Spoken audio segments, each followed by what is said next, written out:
Good evening friends, welcome in diet on call. आज हमने जो टॉपिक लिया है nutrition management in diabetes, senior health coach वो आपको जिनको कम से कम 20 साल का एक्सपीरियंस है और वो एक डायबिटिक एजुकेटर भी है। Welcome ma'am in our lockdown health webinar series. Okay ma'am, पहले तो आज आप हमारे दर्शकों को बताइए कि डायबिटीज होती क्या है। डायबिटीज एक मेटाबॉलिक डिसऑर्डर है जिसमें हमारे ब्लड में शुगर की कंसंट्रेशन बढ़ जाती है।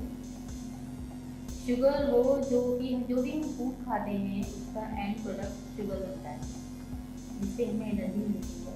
चाहे वो प्रोटीन के सोर्सेज हो, चाहे वो दाल हो, मिल्क हो, रोटी हो, फ्रूट हो, कोई भी चीज़ खाते हैं तो उसका एंड प्रोडक्ट कार्बोहाइड्रेट ही बनता है, शुगर ही बनता है।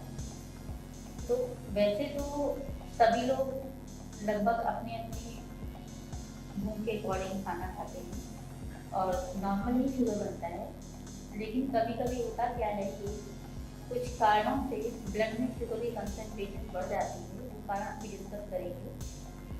तो उस स्टेज को हम बोलते हैं डायबिटीज।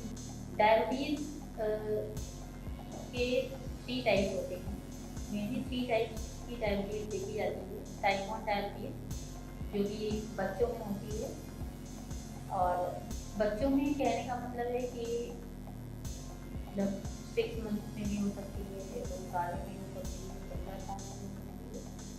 मतलब 20 साल तक के बच्चों में जो डायबिटीज होती है उसको अमूमन टाइप 1 डायबिटीज बोला जाता है।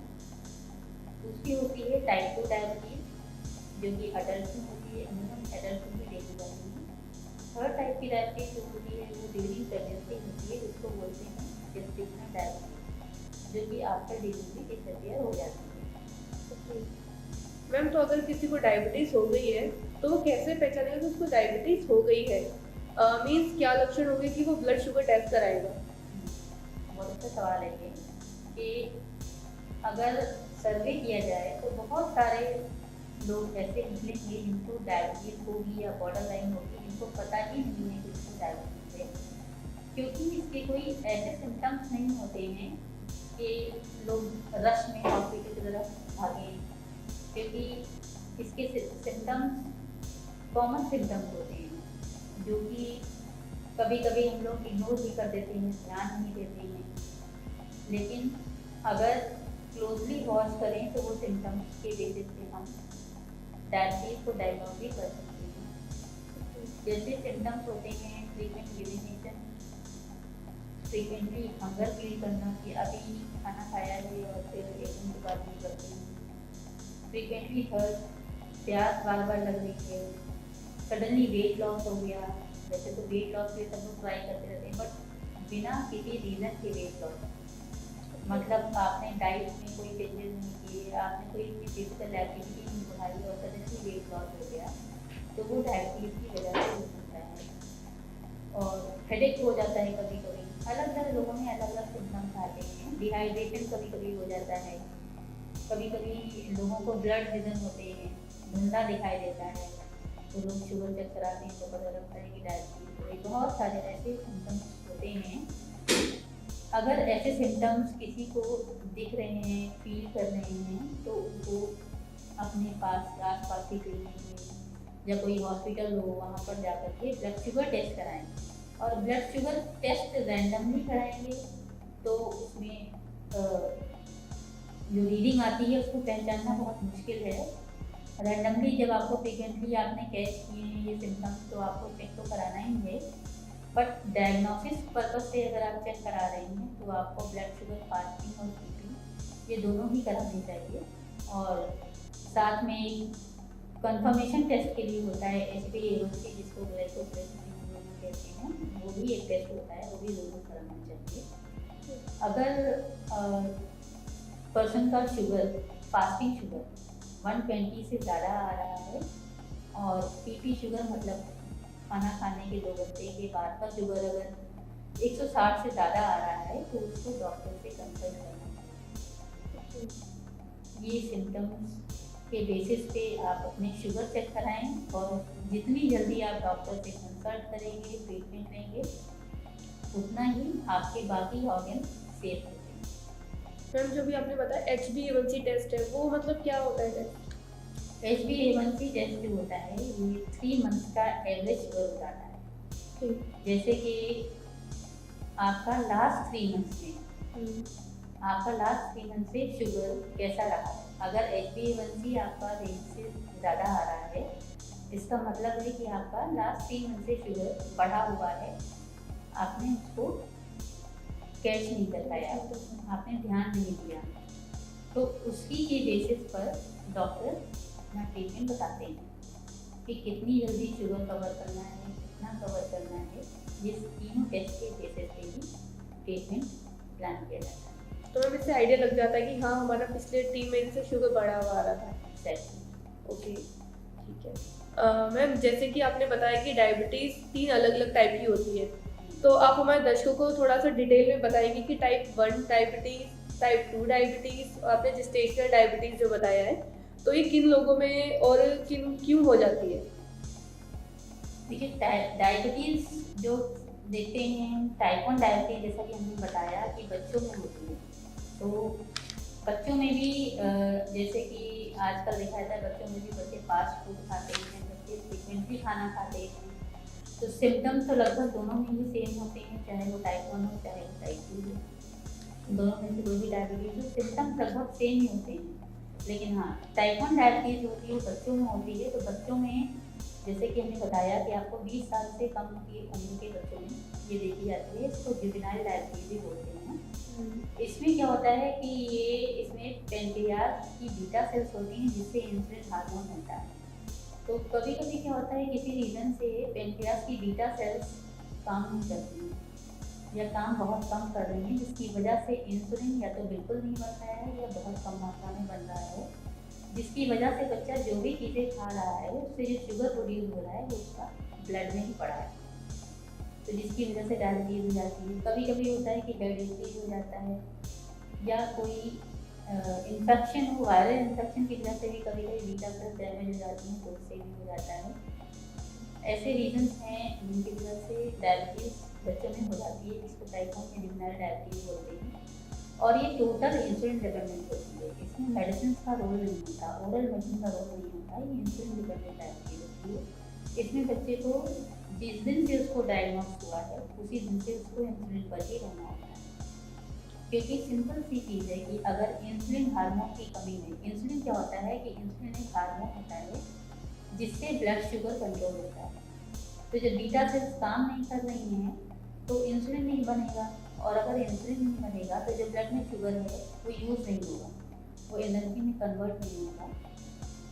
फिर बच्चा खेलता कूदता है, बच्चे की फिजिकल एक्टिविटी है, तो वो कैलोरीज कहाँ से लेगा, वो कैलोरीज फैट से लेता है, प्रोटीन से लेता है, जिससे बच्चे का वेट लॉस हो जाता है। तो इसलिए बच्चों में जो डायबिटीज़ होती है वो बहुत ही अर्ली स्टेज पे अगर कैच कर लें तो वो ज़्यादा अच्छा होता है। पेरेंट्स को बहुत ध्यान रखना होता है शुगर के लिए, क्योंकि बच्चे फ्रिक्वेंटली खाना खाते हैं, बच्चे कभी चॉकलेट मांग रहे हैं, कभी कुछ मांग रहे हैं, बच्चे फूड की फ्रिक्वेंटली डिमांड करते हैं, तो उन्हें मैनेज करना भी एक बच्चे की रिस्पॉन्सिबिलिटी तो है ही, साथ ही साथ पेरेंट्स की भी रिस्पॉन्सिबिलिटी होती है कि वो उसका शुगर कंट्रोल करने में उसकी हेल्प करें। दूसरा आते हैं अब type 2 diabetes. Type 2 diabetes adult में देखा जाता है। अडल्ट मीन्स कि 25 से लेकर के किसी भी एज, तो उसका एडल्ट में जो डायबिटीज़ होती है उसमें भी सेम सिम्टम्स होते हैं, वेट लॉस, फ्रीक्वेंट यूरिनेशन, प्यास ज़्यादा लगना, भूख ज़्यादा लगना, डिहाइड्रेशन, सारे सिम्टम्स सेम होते हैं, बट हाँ रीज़न अलग होता है टाइप 2 डायबिटीज़ में। जैसे कि किसी का वेट बहुत ज़्यादा है, तो वेट ज़्यादा है तो उस वेट को मैनेज करने के लिए इंसुलिन हार्मोन भी ज़्यादा बनता है इनिशियली, और दूसरा कभी कभी इंसुलिन रेजिस्टेंस भी हो जाता है। दूसरा कभी कभी होता है कि पेशेंट की फिजिकल एक्टिविटी नहीं है, जो भी खा रहे हैं उसको बर्न नहीं कर रहे हैं, तो ब्लड शुगर खर्च नहीं हो रहा है, तो ब्लड नहीं पड़ा है। और कुछ कभी कभी होता है कि कोई ऐसा ट्रीटमेंट हो जिसमें स्टेरॉइड वगैरह यूज़ किए गए हैं, बहुत सारे ऐसे रीज़न होते हैं जिनकी वजह से डायबिटीज हो सकती है। मोस्टली जो टाइप 2 डायबिटीज होती है वो lack of physical activity and wrong food habit से होती है, एंड कोरियस पेशेंट में ये ज़्यादातर देखी जाती है। टाइप 2 डायबिटीज में क्या है कि मेडिसिन भी काम कर जाती है, फिजिकल एक्टिविटी भी काम करती है, और डाइट का बहुत बड़ा रोल होता है। जबकि टाइप 1 में ऐसा नहीं होता। टाइप 1 में मेडिसिन काम नहीं करती है। टाइप 1 में डाइट लेना पड़ता है। डाइट काम करेगी, फिजिकल एक्टिविटी काम करेगी, बट ओरल मेडिसिन बहुत बहुत रेयर काम करती है, नहीं करती। टाइप 2 डायबिटीज में मेडिसिन काम करती हैं। हाँ, टाइप 2 डायबिटीज में ये देखना पड़ेगा कि जब पेशेंट को डायग्नोज हुआ है तो उस समय उसका ब्लड शुगर कितना है। अगर बहुत ज़्यादा है तो इनिशियली उसको इंसुलिन देके कंट्रोल पहले करना पड़ेगा, जैसे ओरल टैबलेट चलाना पड़ता है। वो डॉक्टर डिसाइड करते हैं रिपोर्ट देखने के बाद कि इसका ट्रीटमेंट प्लान क्या करना है। बट हाँ, टाइप 2 डायबिटीज में ओरल मेडिसिन का स्कोप होता है, और डाइट का स्कोप होता है, फिजिकल एक्टिविटी का स्कोप होता है, इन सभी चीज़ों का स्कोप होता है। और मेनली जो है जो जिसपे आजकल बहुत फोकस करने की जरूरत है, जेस्टेशनल डायबिटीज, जो कि ड्यूरिंग प्रेगनेंसी होता है। होता क्या है कि जो ड्यूरिंग प्रेगनेंसी कुछ हार्मोन्स होते हैं जिनकी वजह से कभी कभी शुगर रेज हो जाते हैं, तो जो फीमेल है वो बहुत डर जाते हैं, मतलब कपल्स डर जाते हैं कि प्रेगनेंसी में डायबिटीज हो गई, तो बहुत केयर करके चलते हैं प्रेगनेंसी में। तो इसे डरना नहीं चाहिए, ये एक फेज है डायबिटीज का, कभी कभी हो जाता है तो, और वो बाद में डिलीवरी के बाद डिसअपियर भी हो जाता है। तो उसके लिए उस केसेस में भी डॉक्टर के ऊपर डिपेंड करता है कि उनकी शुगर कैसे, जिस तरह से उनकी शुगर लेवल होंगे उसके अकॉर्डिंग डॉक्टर ट्रीटमेंट प्लान करते हैं। लेकिन हाँ, जेस्टेशनल डायबिटीज में भी आपको डाइट का बहुत ध्यान रखना होता है। डाइट एंड फिजिकल एक्टिविटी तो ज़्यादा कर नहीं सकता कोई एक्सेस में, लेकिन हाँ नॉर्मल वॉक वगैरह चलता है उसमें। और डाइट का मेन रोल होता है उसमें, क्योंकि हाई प्रोटीन डाइट भी लेनी होती है, हाई एनर्जी डाइट भी लेनी होती है ड्यू टू प्रेगनेंसी, तो उसमें डाइट प्लान का बहुत बड़ा रोल है। इसमें जैसे कि आपने टाइप 2 में भी बताया कि एक वो खाने का, जैसे लोगों को पता ही नहीं है कि उन्हें क्या खाना है क्या नहीं खाना, तो मैम अभी हमें आगे बताएंगी। डाइट के लिए भी मैम आप आगे हमें बताएंगी कि टाइप 2 के लिए हमें क्या खाना है क्या नहीं खाना, जेस्टेशनल में भी कि हमें कैसा डाइट लेना चाहिए। देखो, डाइट का रोल बहुत बड़ा होता है। पहले हम बात कर लेते हैं इसके कॉम्प्लिकेशन के बारे में, कि डायबिटीज़ तो आजकल सबको पता है कि डायबिटीज़ में ब्लड शुगर बढ़ता है, बट उसके कॉम्प्लिकेशन भी होते हैं। डायबिटीज़ कभी अकेले नहीं आती। डायबिटीज़ को अगर हम अनदेखा करेंगे या ब्लड शुगर अच्छे से कंट्रोल नहीं करेंगे तो उसके अपने कॉम्प्लिकेशन हैं। यस मैम, जैसे डायबिटीज़ हमारे लगभग सभी ऑर्गन को नुकसान पहुंचा सकती है, तो हमारे सारे ऑर्गन रिस्क पर होते हैं। इसलिए हमें डायबिटीज़ में अपने ऑर्गन को सेफ रखने के लिए ब्लड शुगर अच्छे से कंट्रोल रखना है, डाइट अच्छे से फॉलो करनी है, मेडिसिन प्रॉपर लेना है, प्रॉपर डॉक्टर के पास विजिट के लिए जाना है, प्रॉपर एक्सरसाइज करनी है। ये सारी चीज़ें बहुत ज़रूरी हैं। कॉम्प्लिकेशन की अगर हम बात करते हैं तो डायबिटीज़ की वजह से जो कॉम्प्लिकेशन होते हैं ना, 2 पार्ट्स में डिवाइड किया गया है, मैक्रो कॉम्प्लिकेशन है, माइक्रो कॉम्प्लिकेशन। मैक्रो कॉम्प्लिकेशन में क्या होता है कि जैसे स्ट्रोक हो गया, ब्रेन स्ट्रोक, ब्रेन क्लॉट हो गया, या डायबिटिक फुट डिजीज होता है, सुना होगा लोगों ने कि उनका गैंग्रीन हो गया, पैर कट गया, या हार्ट में कोई प्रॉब्लम आ गई अचानक, पीवीडी हो जाता है, कभी कभी पेरिफेरल वास्कुलर डिजीज हो जाती है। ये सारे कॉम्प्लिकेशन भी मैक्रो कॉम्प्लिकेशन होते हैं। और माइक्रो कॉम्प्लिकेशन जो होते हैं, जैसे कि शुगर की वजह से कभी कभी आँखों में दिक्कत आ जाती है, जिसको हम डायबिटिक रेटिनोपैथी बोलते हैं। रेटिना पे, आइज की रेटिना पे इम्पैक्ट आता है शुगर, अगर शुगर अच्छे से कंट्रोल नहीं किया। आप ये सोचिए कि शुगर अगर अच्छे से कंट्रोल नहीं किया जाए तो कितनी सारी छोटी छोटी चीज़ों को भी इम्पैक्ट पड़ता है। इसके लिए शुगर अच्छे से कंट्रोल करना बहुत ज़रूरी है। डायबिटीज़ में की वजह से हमारी आइज की रेटिना में जो ब्लड सर्कुलेशन होता है उसकी वजह से इम्पैक्ट पड़ता है, ब्लड शुगर इम्पैक्ट आता है ब्लड सर्कुलेशन पे, जिसकी वजह से रेटिना पे प्रॉब्लम आती है जिसको डायबिटिक रेटिनोपैथी बोलते हैं। डायबिटीज अनकंट्रोल अगर रहती है तो किडनी पे भी इम्पैक्ट पड़ता है जिसको हम डायबिटिक नेफ्रोपैथी बोलते हैं। डायबिटीज नसों में बहुत बड़ा इम्पैक्ट डालती है। बहुत सारे पेशेंट कंप्लेन करते हैं कि उसको रात में नींद नहीं आती, पैरों में झंझनाहट हो रही है। तो ये जो प्रॉब्लम है ये डायबिटीज या फिर अनकंट्रोल ब्लड शुगर है तो जो पैरों में नसों में जो ब्लड का सर्कुलेशन होता है ना उस पर बहुत गलत प्रभाव पड़ता है जिसकी वजह से उनकी नसें लगने लग जाती हैं। इसको हम डायबिटिक न्यूरोपैथी बोलते हैं। तो बहुत कॉम्प्लिकेशन ऐसे हैं जो कि हमारे ब्लड शुगर अच्छे से कंट्रोल करने से हम उन कॉम्प्लिकेशन से बच सकते हैं। और अगर नहीं करते तो वही कॉम्प्लिकेशन बहुत अर्ली एज में आ जाती है। और अगर अच्छे से कंट्रोल कर रहे हैं ब्लड शुगर तो वही कॉम्प्लिकेशन को हम डिले भी कर सकते हैं। मैम जैसे बहुत से लोग बोलते हैं कि डायबिटीज़ से कॉम्प्लिकेशन भी होते हैं, है ना? तो क्या यह सही कहना है कि डायबिटीज़ अन्य कई बीमारियों की शुरुआत है? बिल्कुल, जैसे कि अभी आपने बताया आपको कि डायबिटिक की वजह से किडनी भी खराब हो जाती है, डायबिटीज जैसे नसें भी खराब हो जाती हैं। किडनी अगर खराब होती है, अगर एक बार किडनी खराब हो जाती है तो फिर रिवर्स नहीं होती किडनी की बीमारी आगे बढ़ती है। किडनी हमारा बहुत इंपॉर्टेंट ऑर्गन है, टॉक्सिक एलिमेंट्स को हमारी बॉडी से बाहर निकालता है।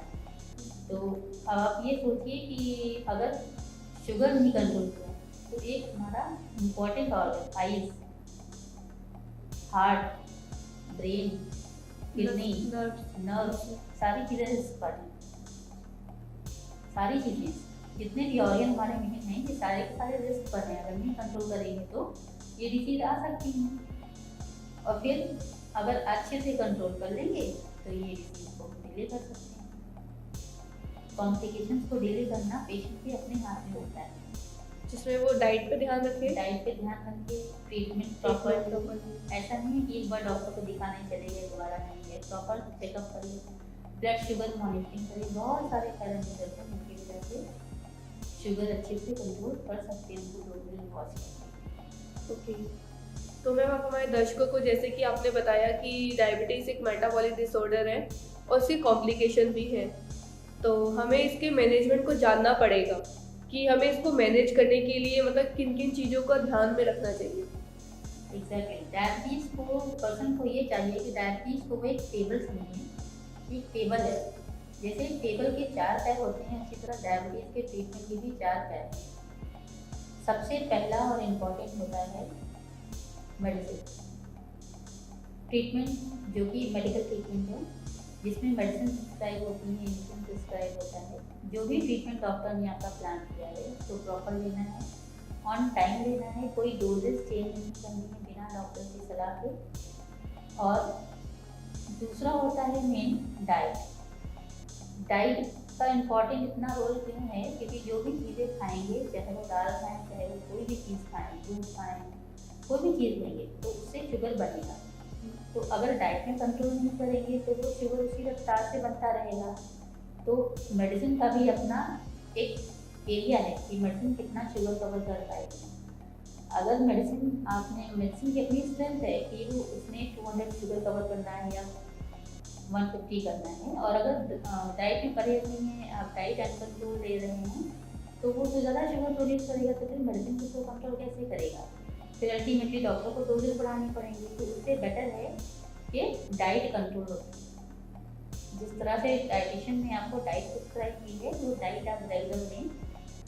और तीसरा है मेन इसका जो होता है ब्लड ग्लूकोज मॉनिटरिंग, कि आपने डाइट भी कर ली, आपने ट्रीटमेंट भी ले लिया, लेकिन आपने अगर मॉनिटरिंग नहीं, शुगर चेक नहीं किया इन बिटवीन, तो आपको पता नहीं चल पाएगा कि आपका ब्लड शुगर कितना चल रहा है, आपकी मेडिसिन काम कर रही है कि नहीं कर रही है, आपकी डाइट काम कर रही है कि नहीं कर रही है, मेडिसिन इनसफिशिएंट है या ओवर डोज है, या डाइट इनसफिशिएंट है, डाइट ओवर डोज है, कैसे पता चलेगा जब तक ब्लड शुगर चेक नहीं किया जाएगा। तो blood sugar monitoring, home blood glucose monitoring बहुत इंपॉर्टेंट है डायबिटीज़ के ट्रीटमेंट के लिए, कि उसको पर्सन मतलब डॉक्टर के पास जब आप दिखाने जाएंगे 1 वीक के बाद, तब डॉक्टर को पता चलेगा, शुगर चेक होगा, तब पता चलेगा कि आपका शुगर कितना कंट्रोल हुआ। बट अगर आप घर पर ही अपना शुगर महीने 1 या 2 बार चेक करते हैं तो आप खुद भी असेस कर सकते हैं कि आपकी मेडिसिन और डाइट आपका काम कर रही है या नहीं कर रही है। ये हो गया इसका तीसरा पैर। फोर्थ होता है, चौथा पैर होता है इस डायबिटीज ट्रीटमेंट का, फिजिकल एक्टिविटी। वो भी बहुत इंपॉर्टेंट है कि अल्टीमेटली जो भी हम खा रहे हैं उससे शुगर बनता है और शुगर कन्वर्ट होता है एनर्जी में। एनर्जी कैसे खर्च होगी? जब हम काम करेंगे, जब फिजिकल एक्टिविटी बढ़ेगी। फिजिकल एक्टिविटी अगर नहीं है, सपोज आपने एक रोटी खाई और आपने आधी रोटी के बराबर भी काम नहीं किया, तो एक रोटी का जो ब्लड शुगर है वो सारा का सारा आपके ब्लड में ही रहेगा, मसल्स में ग्लाइकोजन स्टोर हो जाएगा, लिवर में स्टोर हो जाएगा, बट वो यूज़ नहीं होगा। तो अल्टीमेटली क्या होगा कि ब्लड में कंसंट्रेशन शुगर की बढ़ जाएगी। तो इसलिए फिजिकल एक्टिविटी पर भी ध्यान देना जरूरी है। ज़रूरी नहीं है कि सारे काम छोड़ के आप फिजिकल एक्टिविटी पे लगें, बट एक निर्धारित कर लें समय सुबह और शाम का, कि आपको सुबह आधा घंटा टाइम निकाल के आपने वॉक कर ली, शाम को कर ली, या कोई भी एक्सरसाइज कर ली जिसमें आप कंफर्टेबल हो। बट एटलीस्ट 45 to 1 आवर आपको टाइम निकालना पड़ेगा एक्सरसाइज के लिए, तब जाकर के आपका जो ब्लड शुगर है वो कंट्रोल होगा, आपका ब्लड सर्कुलेशन प्रॉपर होगा और आपके सारे पैरामीटर्स अपने आप ठीक रहेंगे। एक खुद को कॉन्फिडेंस आता है, देखा होगा जब आप एक्सरसाइज करते हैं तो खुद को कॉन्फिडेंस आता है। मतलब सारे ऑर्गन, कहने का मतलब है कि हम फ्रेश हो जाते हैं जब आप एक्सरसाइज करते हैं। ऑक्सीजन सप्लाई सारे ऑर्गन को प्रॉपर होती है, आप हेल्दी रहते हैं। फिजिकल एक्टिविटी तो बहुत इम्पॉर्टेंट है, सिर्फ डायबिटीज़ के लिए नहीं, सारे डिसीज़ के लिए, हेल्दी रहने के लिए। तो ये 4 पैर हैं जिसके बेसिस पे आप अपने शुगर को बहुत अच्छे से कंट्रोल कर सकते हैं। मैम आपने इतना कुछ बताया, तो थोड़ा बताइए जो डायबिटिक न्यूट्रिशनल का थेरेपी है उसके बारे में भी हमारे दर्शकों को थोड़ा डिटेल में बताइएगा। देखिए, डायबिटिक न्यूट्रिशन थेरेपी जो है वो कोई स्पेसिफिक ऐसा नहीं है कि डायबिटिक चार्ट हो। जो डाइट होती है वो हर पर्सन के इंडिविजुअल होती है। डायबिटिक डाइट हर पर्सन के लिए सेम नहीं हो सकती, बहुत सारी चीज़ों पर डिपेंड करती है। पहले तो हम ये बता दें आपको कि डायबिटिक डाइट फॉलो करने से होगा क्या इम्पोर्टेंस है डायबिटीज़ में, डाइट न्यूट्रिशन का क्या रोल है।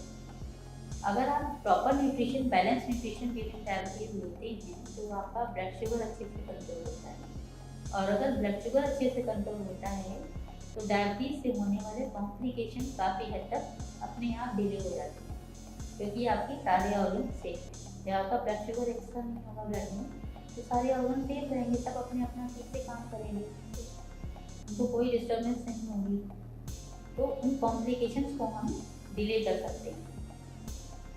न्यूट्रिशन थेरेपी में जो आते हैं मेन, जो इसको अगर समझें तो 2 तरह से समझ सकते हैं कि एक होते हैं मैक्रो न्यूट्रिएंट और दूसरे होते हैं माइक्रो न्यूट्रिएंट।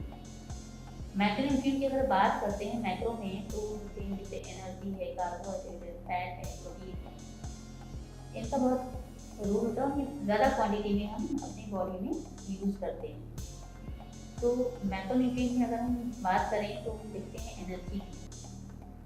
अब ऐसा नहीं है कि सबके लिए 1600 कैलोरीज डाइट प्रिस्क्राइब है या 1800 कैलोरी प्रिस्क्राइब है, इंडिविजुअल होती है। किसी का वेट कम है, किसी का वेट ज़्यादा है, किसी का वेट नॉर्मल है, तो वो पेशेंट, और होता क्या है कि पेशेंट का जब भी डाइट प्रिस्क्राइब करेंगे, कभी कोई भी पेशेंट अगर डाइट ले रहा है तो उसको ये ध्यान रखना चाहिए कि उसकी हाइट और उसका वेट, उसका रेशियो क्या है, उसका BMI मतलब कि उसका बॉडी मास इंडेक्स कितना है। अगर वो नॉर्मल है तो उसको अलग टाइप दी जाएगी, अगर वो ओबेस की कैटेगरी में या ओवरवेट आता है तो उसको अलग कैटेगरी दिया जाएगा, अगर अंडर वेट है तो उसको अलग कैटेगरी दी जाएगी। एनर्जी का जो डिवीजन होता है वो वेट के ऊपर डिपेंड करता है। अब एनर्जी की बात अगर हम कर रहे हैं तो एनर्जी हमें सारे न्यूट्रिएंट से मिलती है, कार्बोहाइड्रेट से मिलती है, फैट से मिलती है, प्रोटीन से मिलती है। तो एनर्जी तो चलो हमने डिवाइड कर दी। एनर्जी सबको पता है कि अनाज से आती है, फूड से आती है, दाल से आती है, सभी लगभग सभी चीज़ों, पानी को छोड़ के बाकी सभी चीज़ों में कुछ ना कुछ अमाउंट में एनर्जी होती है।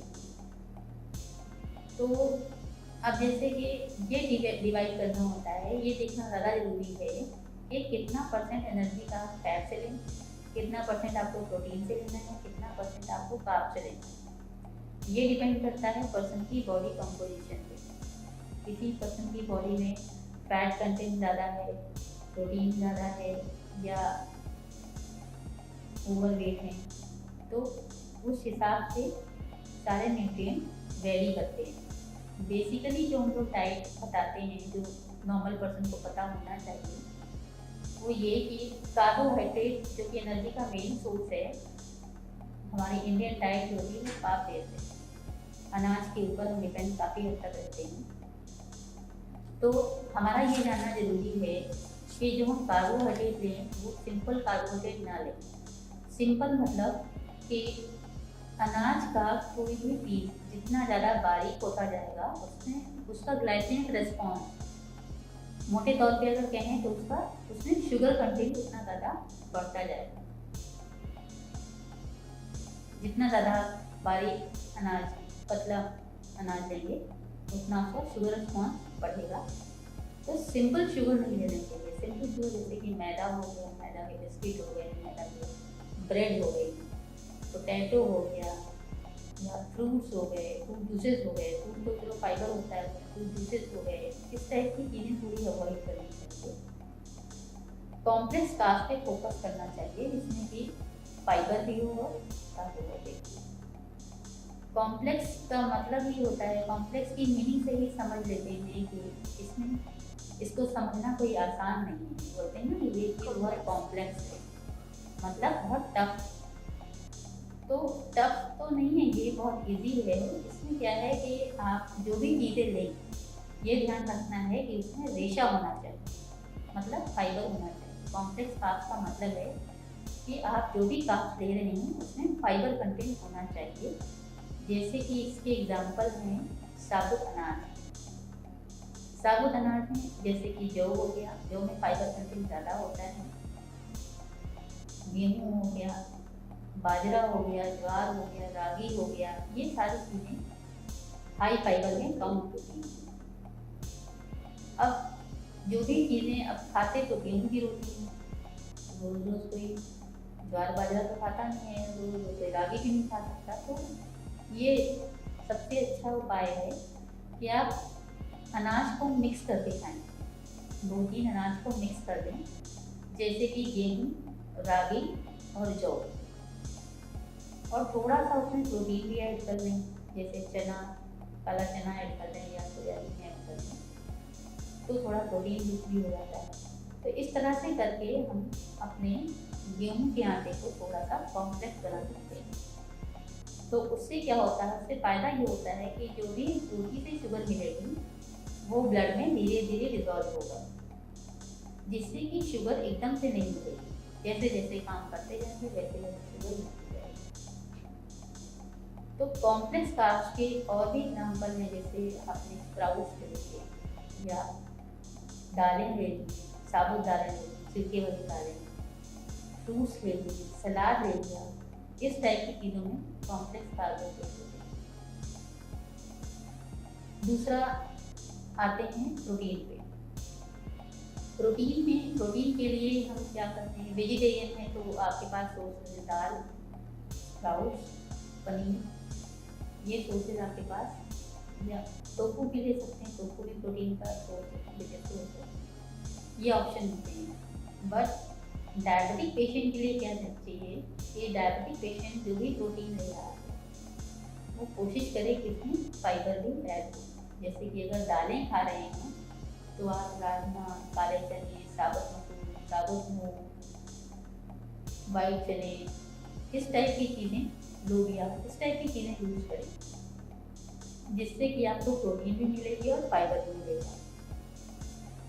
अगर पनीर खाने का मन है तो आप पनीर भी डबल टोन का बना हुआ ले सकते हैं, टोफू भी यूज़ कर सकते हैं, टोफू भी ऊपर भी होती है। नॉन वेजिटेरियन में क्या है कि आप एग यूज़ कर सकते हैं, चिकन यूज़ कर सकते हैं, फिश यूज़ कर सकते हैं।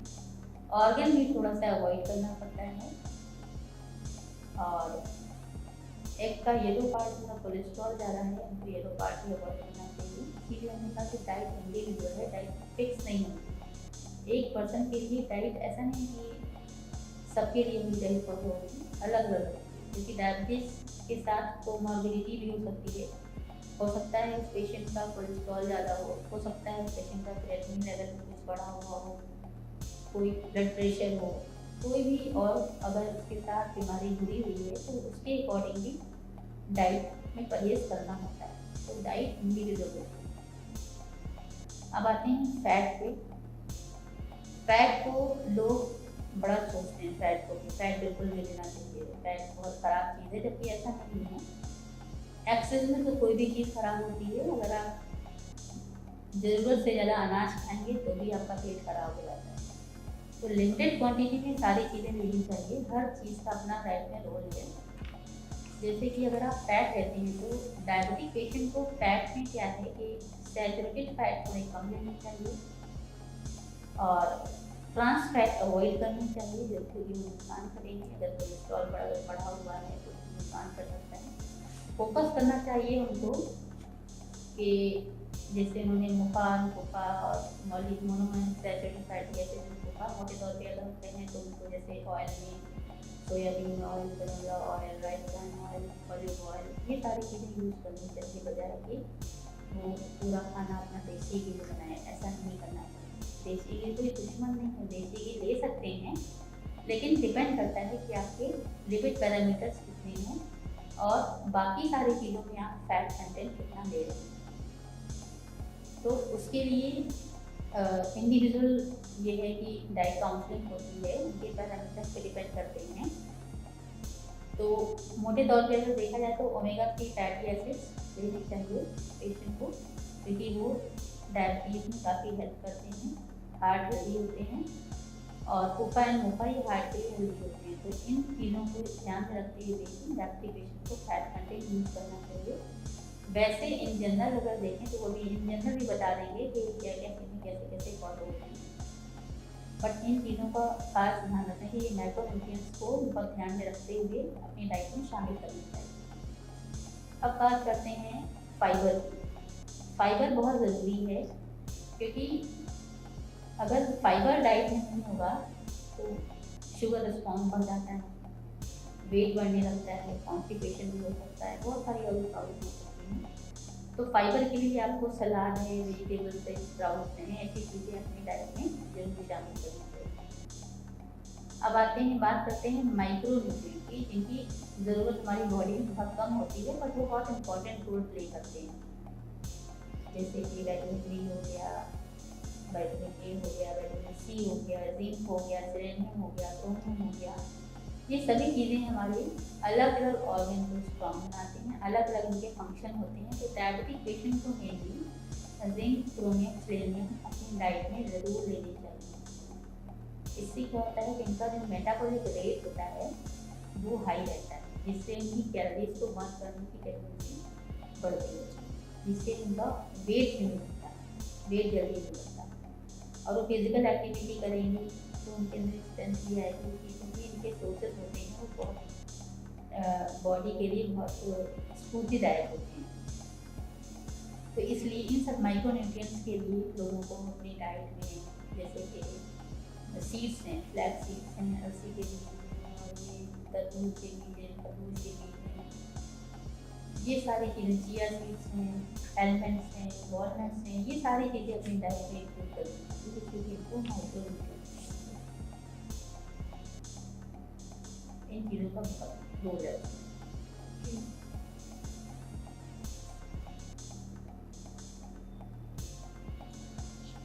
नेक्स्ट आगे आपको हम बताना चाहेंगे कि जैसे अगर किसी पर्सन को अगर देखा जाए कि एक ले लैंग्वेज में, नॉर्मल लैंग्वेज में अगर पूछें कि क्या लेना चाहिए डाइट में, तो जो हमारा मेन जो बताने का पर्पज़ है कि बहुत सारे लोग देख रहे हैं फेसबुक पे, तो उनको ये पता होना चाहिए कि डायबिटीज़ में किन किन चीज़ों का मेन परहेज होता है, वो अब बात करते हैं। ठीक है, डायबिटीज़ अगर हो गई है तो ऐसा नहीं है कि आपको सारी चीज़ें खाने पीने बंद कर देनी है। डरना नहीं है डायबिटीज़ से, डायबिटीज़ को आप मैनेज कर सकते हैं अपने आप। With treatment and with diet control and with physical activity. तो उसके लिए आपको सबसे पहले ध्यान रखना है कि आपको अपना शुगर लेवल पता होना चाहिए। इसके लिए आपको कंटिन्यू मॉनिटरिंग करनी है, एटलीस्ट वंस अ डे तो करिए नहीं तो ट्वाइस अ वीक तो आप कर ही सकते हैं। अगर आपका शुगर अच्छे से कंट्रोल चल रहा है तो बीच में एक दो बार चेक कर लेंगे तो ही चलेगा, बट शुगर चेक करना बहुत ज़रूरी है। दूसरा, अगर डाइट की बात करते हैं तो आप ब्लड ग्रुप के अकॉर्डिंग, फूड ग्रुप के अकॉर्डिंग बताते हैं कि आप सबसे पहले हम ग्रुप देते हैं सीरियल्स का। तो सीरियल्स में आपको ऐसा नहीं कि आप राइस नहीं ले सकते। डायबिटिक पेशेंट, बहुत सारे पेशेंट होते हैं बोलते हैं राइस नहीं लेते।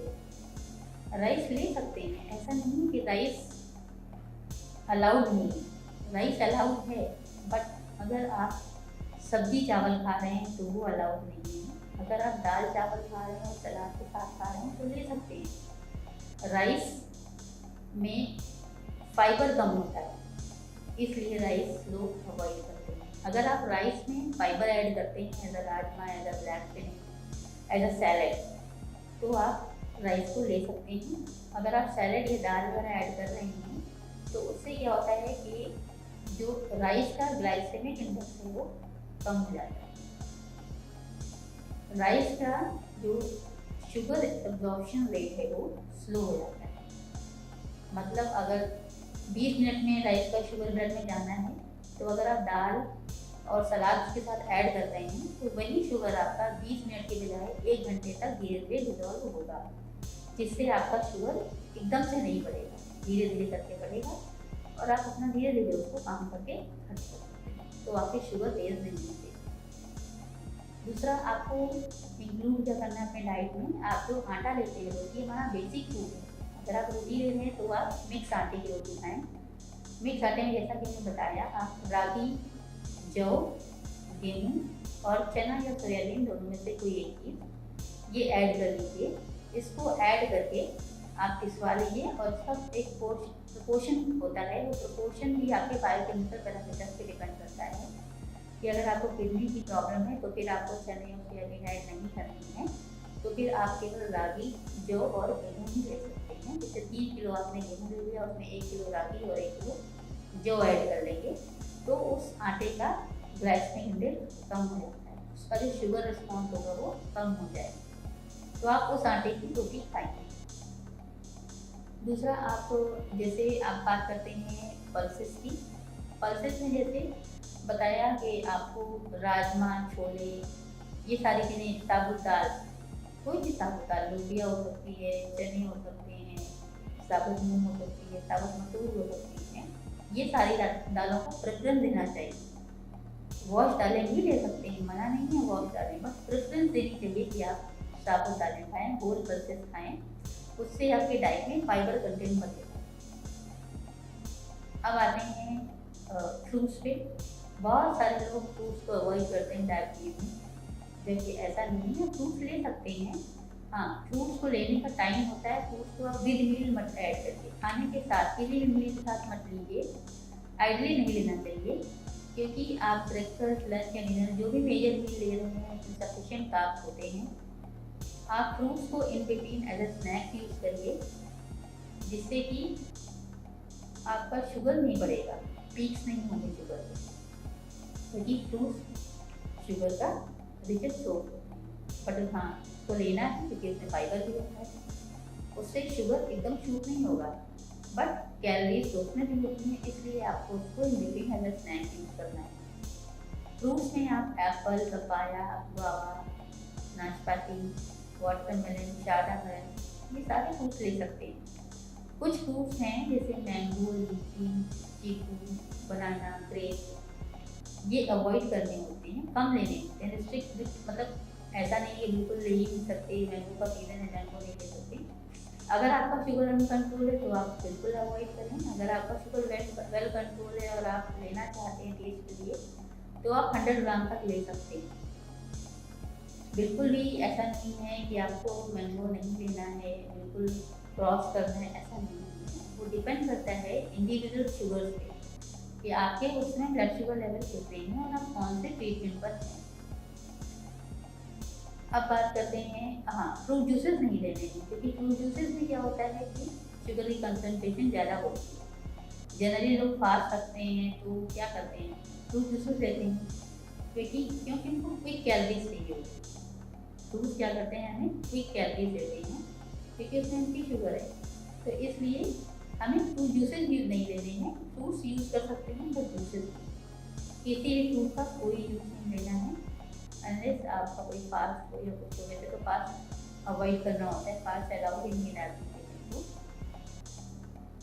अब बात करते हैं जैसे वेजिटेबल्स की। वेजिटेबल्स में लोग बोलते हैं रूट वेजिटेबल्स नहीं लेना। ऐसा नहीं, रूट वेजिटेबल्स नहीं लेनी। कुछ वेजिटेबल्स हैं जो हाँ अवॉइड करनी है, जिनमें शुगर कंटेंट थोड़ा ज़्यादा होता है, नहीं तो वेजिटेबल में थोड़ा हाई होता है, जैसे पोटैटो है, अरबी है, झीकंद है। ये सारी चीज़ें हैं, सब्जियाँ हैं जो थोड़ी अवॉइड करनी होती हैं। बट ऐसा नहीं है कि आप अलग अपनी सब्जी बनाएं। आलू बीन्स बनाएं, आलू परवल बनाएं, तो आप आलू वाला पोर्शन उसमें से अवॉइड करिए। परवल वाला पार्ट और बीन्स वाला पार्ट आप ले सकते हैं, आपको अलग सब्जी बनाने की ज़रूरत नहीं है। हाँ, अगर कभी खाने का मन है आलू पर, आपका शुगर अच्छे से कंट्रोल है, तो आप पोटैटो भी यूज़ कर सकते हैं। 2-4 पीस पोटैटो पे कोई नुकसान नहीं करेंगे, लेकिन आपका शुगर वेल कंट्रोल होना चाहिए। टेस्ट के लिए आपको अलाउड है, भर पेट नहीं खाना। बाकी सब्जियों में आप कटहल, भिंडी, लौकी, गोभी, भिंडा, सारी सब्जियां बिल्कुल फ्रीली ले सकते हैं। अब बात करते हैं जैसे कि शुगर बिल्कुल नहीं लेनी है। शुगर किसी भी फॉर्म में नहीं लेनी है आपको, जैसे चीनी, गुड़, शहद, मिठाई हो गया, मुरब्बा हो गया, जूसेस हो गए, ये सारी चीज़ें आपको अवॉइड करनी है। इन सब चीज़ों का कोई स्कोप नहीं होता डाइट में। ये चीज़ें बिल्कुल कट करनी है। उसकी जगह पे आप ना आर्टिफिशियल स्वीटनर यूज़ कर सकते हैं या फ्रूट्स वाली शुगर यूज़ कर सकते हैं। सपोज आपका कोई स्वीट डिश खाने का मन है, तो आप उसमें फ्रूट को ग्रेट करके ऐड करके आप स्वीट डिश ले सकते हैं। इस टाइप से आप कर सकते हैं। सॉल्ट का, जैसे डायबिटिक पेशेंट सॉल्ट भी बिल्कुल कम कर देते हैं, ऐसा नहीं है। अगर आपको ब्लड प्रेशर की प्रॉब्लम है, आपको हार्ट की कोई व्यक्ति प्रॉब्लम है, जिसमें आपको सॉल्ट का रिस्ट्रिक्शन रखना है, तो आप जरूर करिए। लेकिन ऐसा नहीं है कि आँख बंद करके आपने सॉल्ट का रिस्ट्रिक्शन कर दिया। सॉल्ट बहुत इंपॉर्टेंट रोल प्ले करता है हमारे बॉडी में, सोडियम का बहुत बड़ा रोल है हमारे बॉडी में। तो बिल्कुल सॉल्ट ऐसा अवॉइड नहीं करना है जब तक आपके डॉक्टर आपको सजेस्ट ना करें। सॉल्ट अगर रिस्ट्रिक्ट भी करना है तो रिस्ट्रिक्शन में होता है कि आपको टेबल सॉल्ट यूज़ नहीं करना है, रॉ सॉल्ट यूज़ नहीं करना है। सब्जी और दाल में जो नॉर्मल रेट पड़ रहा है आप वो ले सकते हैं, कोई प्रॉब्लम नहीं। इस टाइप से आप अपनी डाइट को मैनेज कर सकते हैं। सबसे ज़रूरी चीज़ होती है डायबिटिक डाइट में कि आपको स्मॉल मील एंड फ्रीक्वेंट मील लेनी है। भरपेट नहीं खाना है कि आपने एकदम से 4-5 रोटी खा ली, आपको उसको स्प्लिट करके खाना है, स्मॉल मील एंड फ्रीक्वेंट मील। उसके अपने फ़ायदे हैं कि आप अगर थोड़ा थोड़ा काम करते रहेंगे, आपको टोटल एनर्जी खर्च होती रहेगी, तो आपका ब्लड शुगर एकदम से रेज नहीं होगा। दूसरा, आपको कोशिश ये करनी चाहिए कि आपकी जो मेजर मील है, जैसे ब्रेकफास्ट, लंच एंड डिनर, इसके बाद आपको वॉक वगैरह जरूर करना चाहिए, एटलीस्ट 10 मिनट्स तक तो जरूर करनी चाहिए। वॉक का मतलब है कि आपको तेज़ी से नहीं चलना है, आपको आराम से 10 मिनट तक चलते फिरते रहना है। उससे क्या होगा कि आप, जैसे जनरली क्या होता है, हम लोग खाना खा के बैठ जाते हैं, टीवी देखने लगते हैं, ये चीज़ें थोड़ी अवॉइड करनी चाहिए। आपका बेसर मेटाबॉलिक रेट जो हम खाना खाते हैं हमारा बढ़ा हुआ होता है, तो अगर वॉक करेंगे तो बढ़ा ही रहेगा, और जो भी हमने फूड खाया है वो उसका डाइजेशन शुरू हो जाएगा।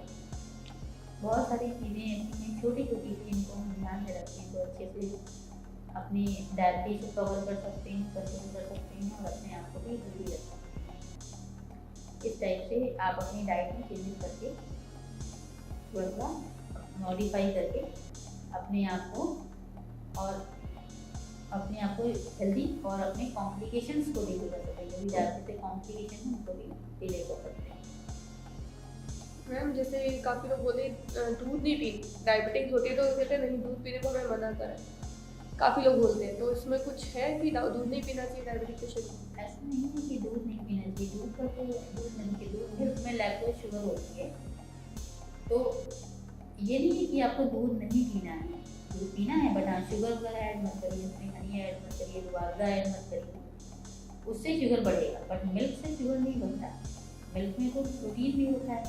और मिल्क शुगर, देखिए शुगर हर चीज़ में, किसी कोई भी चीज़ ऐसी नहीं है जिसमें शुगर नहीं है। शुगर जो होता है carbohydrate, carbon, hydrogen, oxygen, 3 molecule से मिलकर बनता है। तो वाटर है एक ऐसी चीज़ जिसमें कार्बन मौजूद नहीं है, तो उसमें एनर्जी नहीं है। अगर उसमें कार्बन ऐड होता तो उसमें भी शुगर किसी ना किसी अमाउंट में होता। शुगर से नहीं डरना है कि इसमें शुगर है, ऐसी कोई भी चीज़ नहीं है जिसमें शुगर नहीं है। हाँ, किसी में कम है, किसी में ज़्यादा, शुगर कम नहीं है। तो मिल्क बिल्कुल भी डायबिटिक पेशेंट के लिए मना नहीं है। हाँ, अगर उनको कोलेस्ट्रॉल की प्रॉब्लम है, हार्ट की प्रॉब्लम है, इसकी वजह से उनको फैट ज़्यादा बना है, तो जो मिल्क ले रहे हैं उसकी 2 बार मलाई हटा के, फ्रिज में रख के 2 बार मलाई हटा के यूज़ करें, या डबल टोन बेटर है, डबल टोन यूज़ करें। मिल्क मना नहीं है, फैटी मिल्क मना हो सकता है। फुल क्रीम वाला। हाँ, तो फुल क्रीम मिल्क अवॉइड करें, डायमंड मिल्क अवॉइड करें, आप डबल टोन मिल्क यूज़ करें। या अगर फुल क्रीम खरीद भी रहे हैं तो आप उसकी 2 बार फ्रिज में रख के मलाई हटा लीजिए, तो उसका फैट कंटेंट कम हो जाता है काफ़ी, उसके बाद वो यूज़ कर सकते हैं। मैम एक जैसे कि बोलते गुड़, गुड़ के लिए बोलते गुड़ चीनी नहीं खाते तो गुड़ खा सकते हैं, तो एक लोग पूछते खाना खाने के बाद थोड़ा गुड़ खा सकते हैं क्या? नहीं, डायबिटिक पेशेंट को गुड़ चीनी दोनों सेम चीज़ है।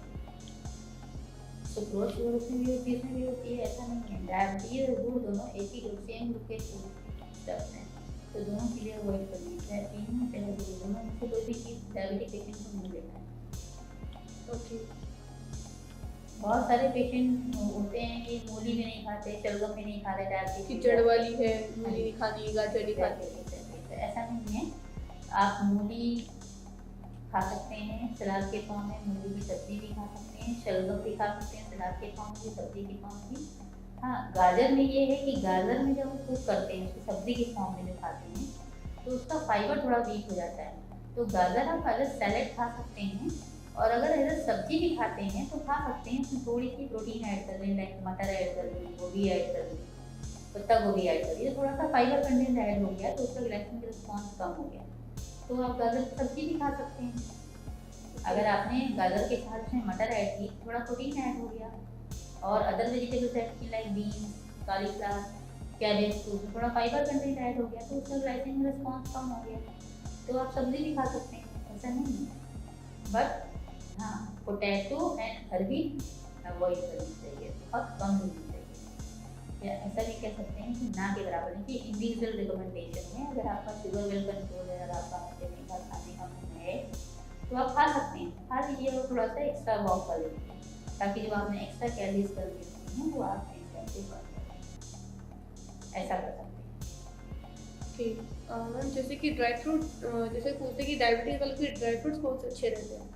ड्राई फ्रूट्स में जैसे कि आप एलमंड्स खा सकते हैं, वॉलनट्स खा सकते हैं, और मखाने भी खा सकते हैं। ऐसा नहीं है कि कोई भी, किशमिश भी खा सकते हैं, ऐसा नहीं है कि बिल्कुल नहीं खानी है, बट इंडिविजुअल रिकमेंडेशन है। एलमंड्स एंड वॉलनट्स तो आपको लेने ही चाहिए, क्योंकि उसमें ओमेगा 3 फैटी एसिड्स होते हैं, वो लेने चाहिए, प्रोटीन कम होता है उससे, तो वो तो हमारे हार्ट के लिए अच्छे हैं, इंक्लूड करने चाहिए, डेली बेसिस पे लेने चाहिए। आप 5 से 7 एलमंड्स डेली ले सकते हैं, या 2 वॉलनट ले सकते हैं, या आप अल्टरनेट कर सकते हैं, आज आपने एलमंड ले लिए, कल वॉलनट ले लिए, इंडिविजुअल चॉइस है, किसी को बादाम अच्छा लगता है बादाम खा लें, जिसको अखरोट अच्छा लगता है वो अखरोट खा लें।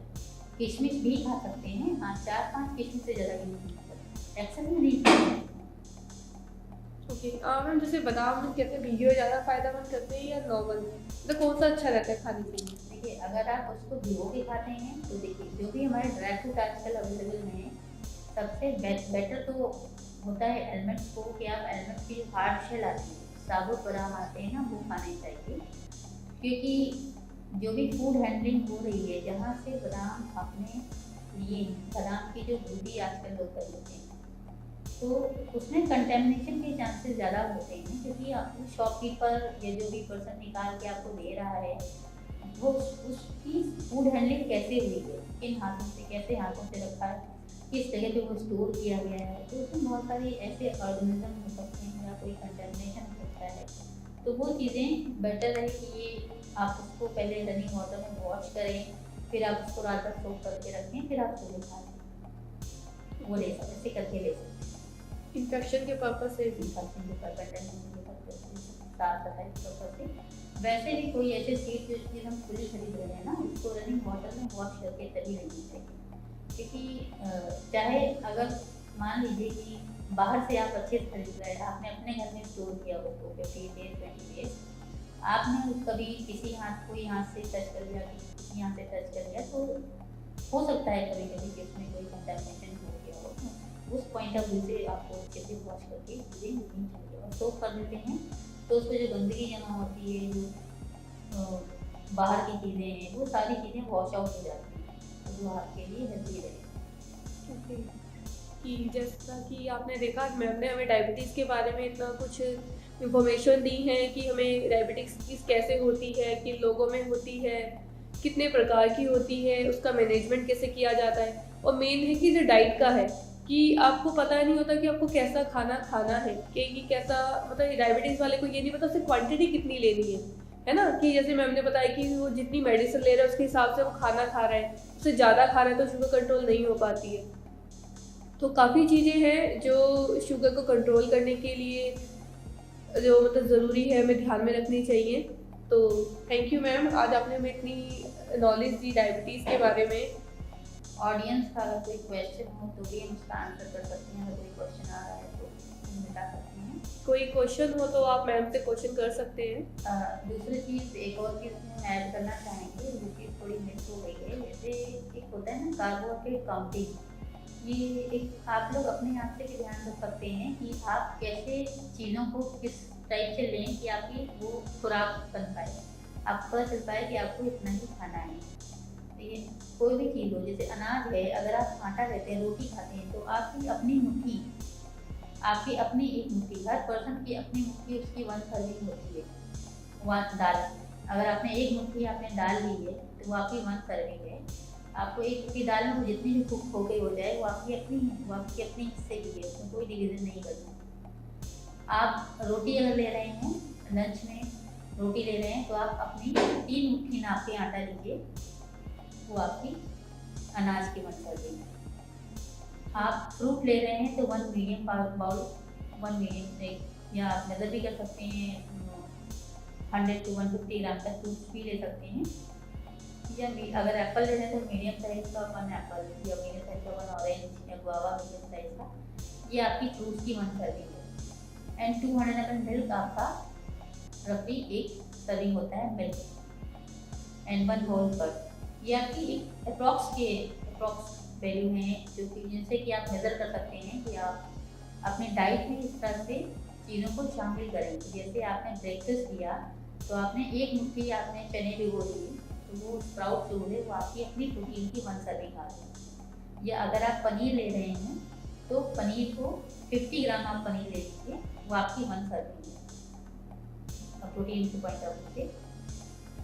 इसमें एक चीज़ और याद आई है कि आपका डाइट चार्ट कैसा होना चाहिए, वो फटाफट बता देते हैं आपको। कि डाइट चार्ट में आपको डायबिटिक पेशेंट को अर्ली मॉर्निंग सबसे पहले approx between 6 to 6:30 1 cup green tea, ये जो ग्रीन टी लेते हैं, जो नॉर्मल टी लेते हैं, वो नॉर्मल टी विदाउट शुगर ले सकते हैं, या लेमन वाटर, इस टाइप से कोई भी एक चीज़ ले सकते हैं। और साथ में आपने ले लिया लाइक 5 एलमंड्स ले लिए, या 2 मैरी बिस्किट्स ले लिए, तो भी हल्का फुल्का स्नैक ऐसा ले लिया। देन ब्रेकफास्ट में मेजर ध्यान रखना है, ब्रेकफास्ट हमारा बहुत अच्छे से लेना है हमें। ब्रेकफास्ट में 3 चीज़ें होनी चाहिए, protein, carbs and calcium. Protein के लिए आप यूज़ कर सकते हैं, अगर आप वेजिटेरियन हैं तो आप स्प्राउट्स या टोफू या पनीर क्यूब, इनमें से कोई भी एक चीज़। सपोज आपने 1 बोल स्प्राउट ले लिए, या 50 ग्राम पनीर ले लिया, 50 ग्राम टोफू ले लिया, या अगर आप एग वगैरह लेते हैं तो आप 2 एग वाइट ले सकते हैं। इनमें से कोई भी एक चीज़ आप प्रोटीन पर्पज से यूज़ कर सकते हैं। एंड कार्ब्स के लिए आपको 2 मल्टीग्रेन ब्रेड, या 2 पतले पतले फुलके, या 1 बाउल पोहा, 1 बाउल उपमा पोहा जो बनाएंगे उसमें वेजिटेबल्स अच्छे से ऐड होनी चाहिए, या 1 बाउल दलिया। ये कार्ब्स के, इससे हमें कार्बोहाइड्रेट मिलेगा। अब बात करते हैं कैल्शियम की। कैल्शियम के लिए अगर आप मिल्क लेते हैं तो आप 1 cup milk, means 200 ml milk या 1 बोल पर या 1 ग्लास लस्सी। इनमें से कोई भी लस्सी जो होगी वो मीठी नहीं होनी चाहिए, क्योंकि चाय के में मीठा अलाउड नहीं होता। आप सॉल्टी लस्सी या प्लेन लस्सी यूज़ कर सकते हैं। ये आपका ब्रेकफास्ट हो गया। तीनों चीज़ों में से एक एक चीज़ आपको ले लीजिए। अब आते हैं, बात करते हैं कि लंच और ब्रेकफास्ट के बीच में एक मिड मील होती है अप्रॉक्स बिटवीन 10:30 to 11। उसमें कोई आप फ्रूट ले सकते हैं, कोकोनट वाटर ले सकते हैं, लस्सी ले सकते हैं, या कोई सत्तू ले सकते हैं 4 चम्मच। इस टाइप से कोई भी एक हल्का फुल्का स्नैक्स ले सकते हैं। देन लंच में 1 full plate salad big plate लेनी है। सैलेड में आपको कलरफुल सैलेड यूज़ करनी है, cucumber, radish, onion, tomato, beetroot, सारी चीज़ें आप यूज़ कर सकते हैं। देन उसके बाद अगर आप राइस लेते हैं तो आप 1 small ball rice, 2 medium size फुल्का, 1 बोल दाल, 1 बोल curd and 1 bowl vegetable without potato. Then evening tea में 1 कप टी विदाउट शुगर या ग्रीन टी या लेमन वाटर या लस्सी। अगर कोई चाय नहीं पीता तो वो लस्सी भी ले सकते हैं। एंड साथ में थोड़ा सा कोई प्रोटीन स्नैक्स लाइक रोस्टेड मुरमुरे, रोस्टेड चने, स्प्राउट्स या बेसन का चीला, इस टाइप का कुछ हल्का फुल्का snacks. Then at about 6 o'clock आप कोई सूप ले सकते हैं। अगर आप विंटर्स का सीजन है तो आप सूप ले लीजिए, अदरवाइज आप 1 प्लेट सैलड ले सकते हैं या कोई फ्रूट ले सकते हैं 100 ग्राम तक। देन डिनर में again 1 plate salad, 1 big plate salad, 2 फुल्का, 1 बोल दाल एंड 1 बोल वेजिटेबल। कर्ड अगर आप लेना चाहें तो ले सकते हैं, ऐसा कोई नहीं है कि आपको नहीं लेना है, बट कोशिश यही करनी चाहिए कि कर्ड रात में ना लें। इसकी बजाय आप पोस्ट डिनर मिल्क ले लें between 9:30 to 10, 1 cup milk without sugar. ये आपका डाइट चार्ट होना चाहिए, डाइटरी रूटीन होना चाहिए डायबिटिक पेशेंट के लिए, नॉर्मल डायबिटिक पेशेंट के लिए। इसमें क्वांटिटी वेरी करती है कि आपका शुगर कितना है, आपका बॉडी कंपोजिशन कैसा है, आपका हाइट कितना है, आपका वेट कितना है, बहुत सारी चीज़ों को ये आपका डाइट चार्ट वेरी करेगा। तो इसके लिए आपको डाइटिशियन की कंसल्टेशन लेनी पड़ेगी।